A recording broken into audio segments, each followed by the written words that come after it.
नमस्कार दोस्तों, आज मैं आपको ऐसी स्टोरी सुनाऊंगी जिसको सुनकर आपको बहुत अच्छा लगेगा। अगर आपको मेरी स्टोरी अच्छी लगी तो मेरे चैनल को सब्सक्राइब करें, लाइक करें और शेयर करें। इस कहानी का नाम है सीता माता और जयंत कौए की विस्तृत कथा। वनवास का शांत समय था। घने जंगल, ऊंचे ऊंचे वृक्ष, पक्षियों की मधुर आवाज, हर ओर प्रकृति की शांति फैली हुई थी। भगवान राम, सीता माता और लक्ष्मण अपनी कुटिया के पास बैठे थे। दिन का समय था, सूरज हल्का झुकने लगा था और ठंडी हवा बह रही थी। सीता माता के चेहरे पर शांति और प्रेम झलक रहा था। राम जी उनके पास ही थे और कुछ देर बाद वे थककर सीता माता की गोद में सिर रखकर विश्राम करने लगे। शांति में छिपी एक शरारत। उसी समय स्वर्गलोक में रहने वाला इंद्र का पुत्र जयंत पृथ्वी पर आया। वह थोड़ा अहंकारी और शरारती स्वभाव का था। उसने सोचा, ये राम और सीता इतने शांत और सुखी क्यों हैं? जरा मजाक किया जाए। उसने तुरंत कौए का रूप धारण किया और उड़कर उनके पास आ गया। अचानक हमला। कौए के रूप में जयंत धीरे धीरे पास आया। सीता माता पूरी तरह राम जी की सेवा और ध्यान में थी। तभी अचानक उसने तेजी से आकर सीता माता के पैर में अपनी चोंच मार दी। चोंच इतनी तीखी थी कि सीता माता के पैर से खून निकल आया। सीता माता का धैर्य। दर्द बहुत हुआ, लेकिन सीता माता ने कोई शोर नहीं किया।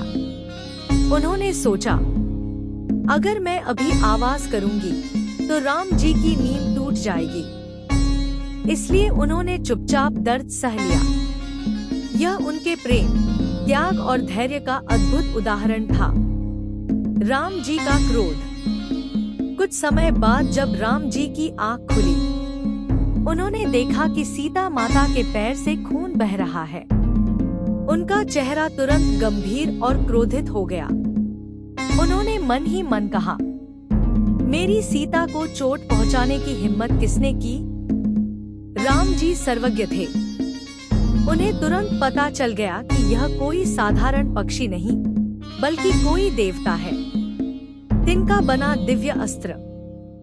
राम जी ने पास पड़ी जमीन से एक छोटा सा सूखा तिनका उठाया और उसमें अपनी दिव्य शक्ति भर दी। वह साधारण तिनका अब ब्रह्मास्त्र बन चुका था। उन्होंने उसे उस कौए की ओर छोड़ दिया। जयंत की घबराहट। जैसे ही तिनका उसकी ओर बढ़ा, जयंत समझ गया, मैंने बहुत बड़ी गलती कर दी। वह तुरंत उड़ गया, लेकिन वह तिनका उसके पीछे पीछे जाता रहा। हर जगह से निराशा। जयंत भागता हुआ देवलोक गया, ऋषियों के पास गया, अपने पिता इंद्र के पास भी गया। सबने एक ही बात कही, यह राम का अस्त्र है, इससे कोई नहीं बचा सकता। अब जयंत पूरी तरह डर चुका था। अंतिम शरण। आखिरकार थक हार कर वह वापस पृथ्वी पर आया। राम जी के सामने गिर पड़ा और रोते हुए बोला, प्रभु, मुझसे बड़ी गलती हो गई, मुझे क्षमा कर दीजिए। दया और न्याय। राम जी का हृदय दया से भरा था। उन्होंने उसे मारना नहीं चाहा, लेकिन उन्होंने कहा, गलती की सजा तो मिलेगी। फिर उन्होंने उस अस्त्र को शांत किया, लेकिन दंड के रूप में जयंत की एक आंख नष्ट कर दी। इस कथा से हमें बहुत गहरी सीख मिलती है। अहंकार और शरारत कभी कभी भारी पड़ सकती है। सच्चा प्रेम सहनशील होता है, जैसे सीता माता।